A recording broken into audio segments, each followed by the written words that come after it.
Now, I'm not one to gossip, but I will bring you the tea. Welcome to Chronicle Speaks.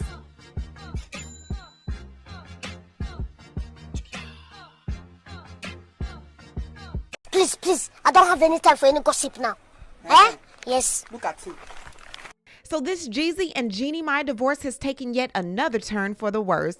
Last week we saw pictures of Jeezy walking around his house looking like a no-limit soldier carrying around a rifle. We're hearing stories from Jeannie saying that he locked their daughter in a room all night and caused her health problems. And Jeannie has also stated that Jeezy has placed Paws on her, causing her to fear for her own life. Now Jeezy is fighting back, no pun intended, showing proof that Jeannie tried to use in vitro fertilization to try to keep the two in a relationship when Jeezy stated that he already filed for divorce. And because Jeezy continued with the divorce filing and did not want a baby, Jeannie unleashed the beast. We have the fertility calendar. Text stating that she possibly was the hostile one in the relationship. Text from the fertility doctor and an unwanted picture of Jeezy's feet. He did tell you about the feet. We are going to get into this story and so much more, but before we do, please be sure to subscribe to this channel and hit the bell for notifications so you don't miss out on any news regarding this story and so much more. Now let's get back into it. So Jeezy and Jeannie Mai probably didn't in a million years imagine that their alleged fairy tale romance would end up in divorce court, let alone a vicious custody war between the two. But one thing that we've learned from these couples is that you can never make them your couple goals.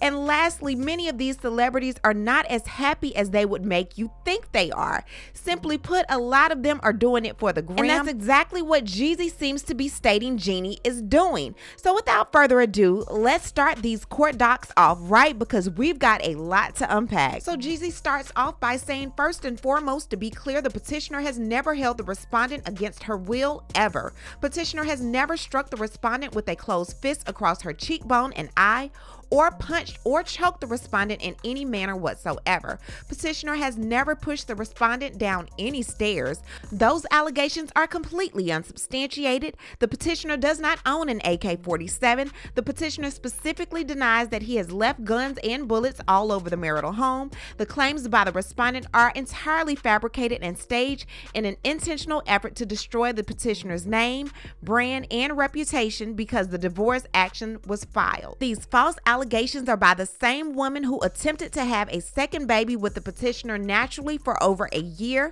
When she did not become pregnant after the petitioner told her in June 2023 that he planned to file for divorce, the respondent then contacted their same doctor about in vitro fertilization. The petitioner's permission was required. The petitioner had to contact the doctor directly in August 2023 to let her know that he would not be participating in the fertilization of any additional eggs with the respondent. If the petitioner were so violent as the respondent claims, why would she want to have a second child with him? If the petitioner were so irresponsible and created such an unsafe home environment for the party's minor child, why would the respondent desperately want to have a second baby with the petitioner? The answer is because the petitioner is not violent and the petitioner is not irresponsible. Further, the petitioner has not created an unsafe home environment for the party's minor child or for his oldest daughter, who frequently visits the marital residence and enjoys spending time with her little sister. The respondent should be ashamed of her false narratives and the turmoil that she's caused to both of the petitioner's daughters, all because the petitioner declined to have a second baby with her and the petitioner decided to file the divorce action. From 2021 until 2023, right before the petitioner filed the divorce action on September 14, 2023, the respondent publicly sang the praises of the petitioner as a husband and a father on her Instagram page to her 3 million followers. The statements in the respondent's motion and response are complete fabrications and entirely false. It is the respondent who has the hostile and volatile temper, while the petitioner has a very even, measured, and calm temperament. The petitioner has never initiated any violent contact between the parties. The respondent was the admitted aggressor in the parties' relationship, with a host of anger issues that the respondent detailed herself in an interview with the Lovers and Friends podcast on YouTube, January 10, 2023. I didn't notice that I had a hot temper until I got with Jeezy, and here's a person who is my equal and I really respect. And when I would spew some of my old habits, and he was like, like, that's not flying here. And also, it would trigger him to come back at me with things where I was like, who the fuck do you think you are? So we're going to skip around a little bit, and this is where it gets a little juicy. Almost immediately, the respondent, Jeannie, introduced strife, physical and emotional abuse, and volatility into the party's marriage. The respondent is used to docile men who allow the respondent to curse at them, to strike them in their face, and to flirt with other men openly.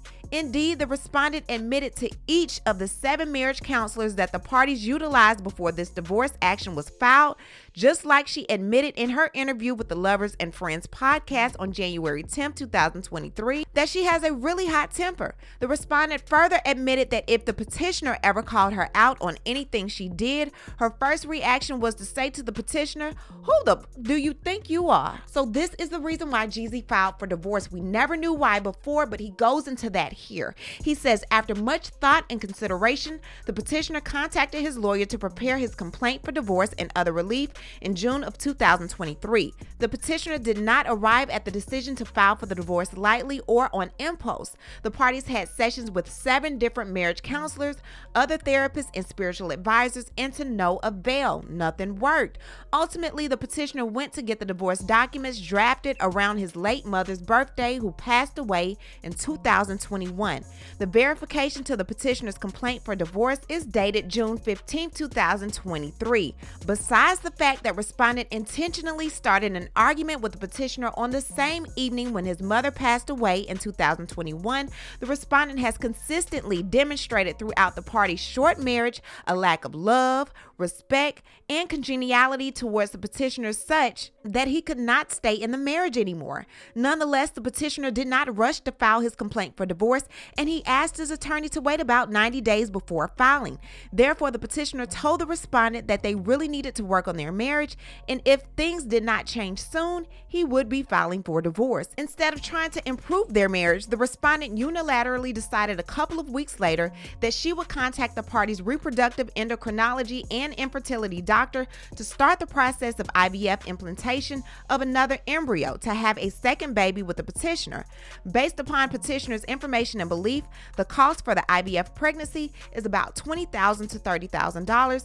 The respondent paid for all of these fees on her own because she desperately wanted to have a second baby with the petitioner, even after the petitioner shared with her that he had a complaint for divorce prepared and that he would file for divorce if the marriage did not improve. Jeannie Mai over there like it. You don't give a damn. We don't give a fuck.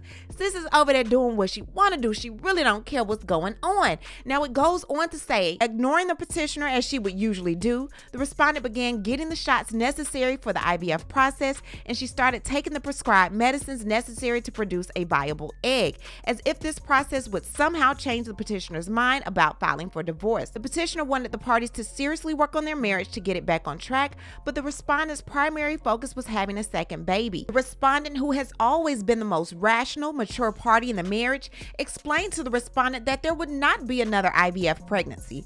Apparently, the respondent still did not believe the petitioner until he sat her down in August of 2023, and they called the endocrinologist together to let the doctor know that the petitioner did not agree with the process. The petitioner advised that he would not be fertilizing another egg with the respondent. If the petitioner were such a violent, irresponsible alcoholic as the respondent has attempted to paint him as in her court documents, then the respondent would not have wanted to have a second baby with the petitioner. Let's talk about the guns. Now, we spoke before, and Jeannie was pretty much stating that she didn't feel safe with her daughter Monaco being around Jeezy because he has guns everywhere. There was a gun beside the bed. He walks around like a no-limit soldier with an AK-47 on his back, and she wasn't feeling it.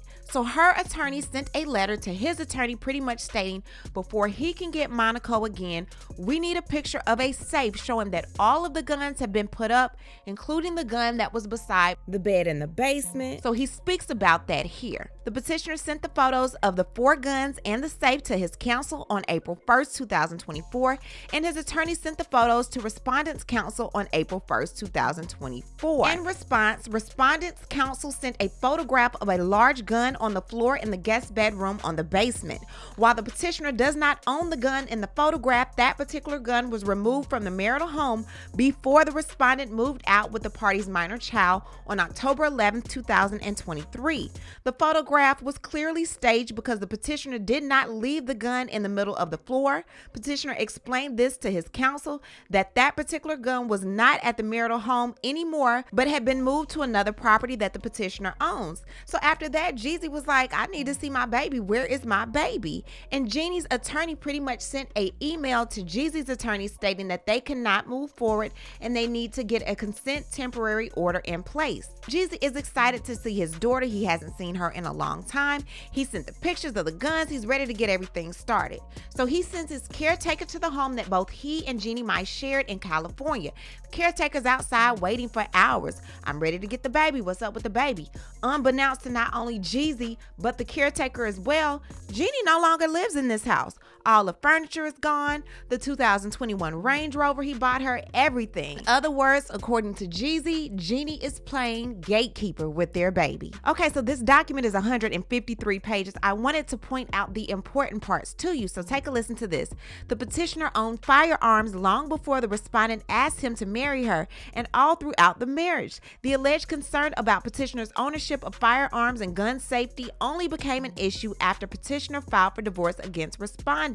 The petitioner has always exercised gun safety and he would never put the party's minor child or his older daughter in harm's way. Now y'all take a listen to this right here. When the respondent left the marital home on October 11, 2023 with the party's minor child, her last words to the petitioner were, "You will never see Monaco the way you want to see her.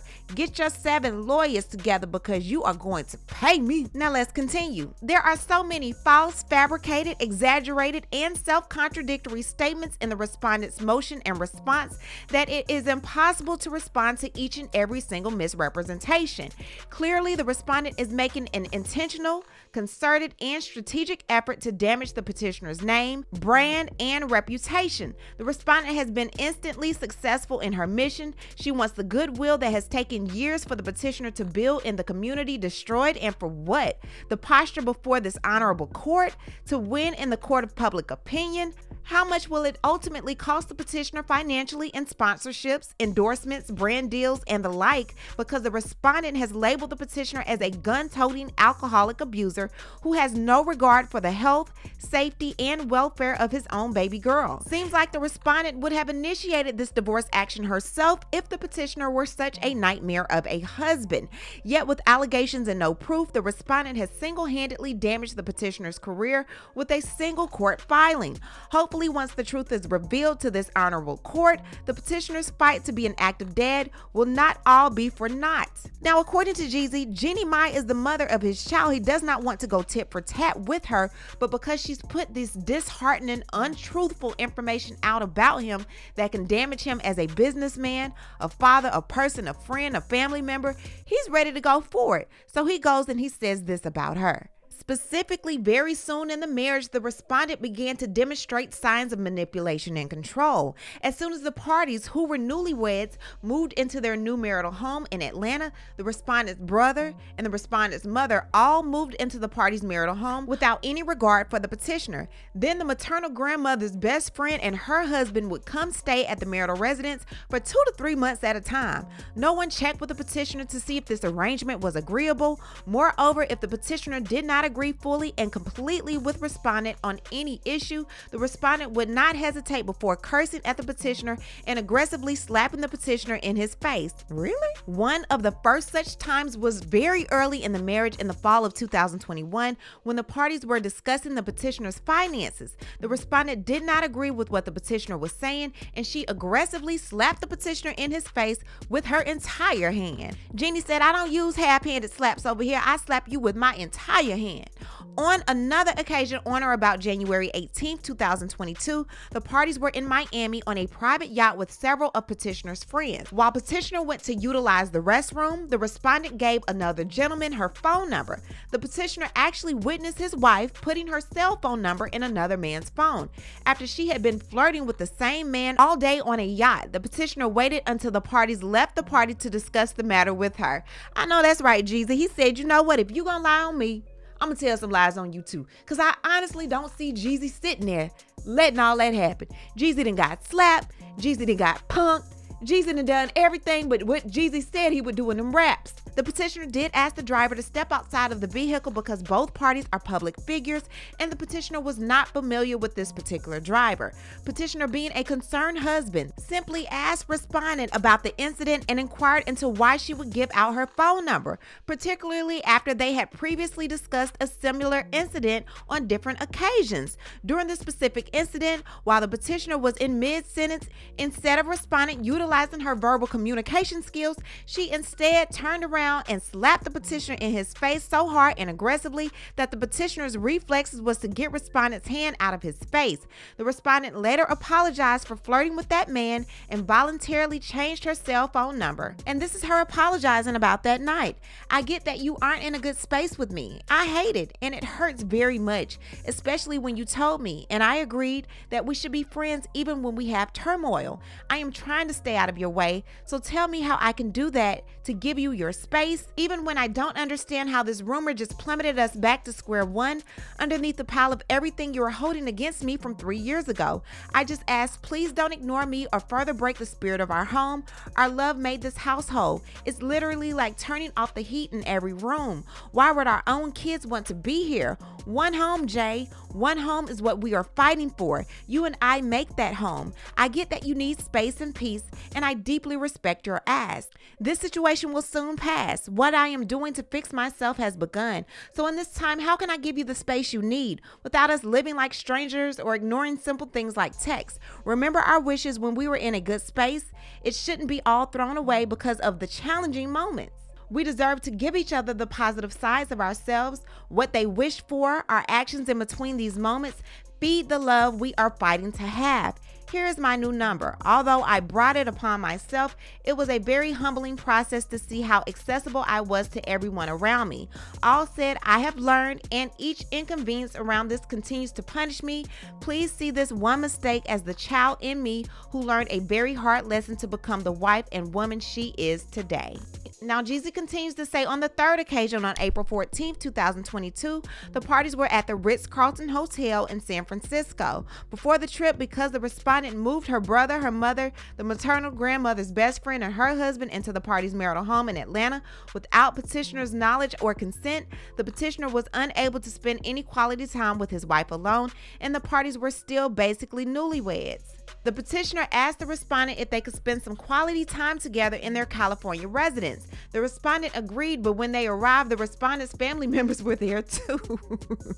The petitioner then asked if they could get away to the Ritz-Carlton in San Francisco. The respondent agreed. However, once the parties arrived at the Ritz-Carlton in San Francisco, the petitioner saw one of the respondent's family members in the elevator. The parties got into an argument about this trip. There was no choking or pushing, nor was there any violent physical contact. Hotel security was called because the respondent became very loud. The parties ended up resolving their issues. The very next day, the respondent joined petitioner on a flight to Las Vegas, where petitioner was performing at a pre-scheduled event. By April 16, 2022, the respondent was posting pictures of the parties while they were in Las Vegas.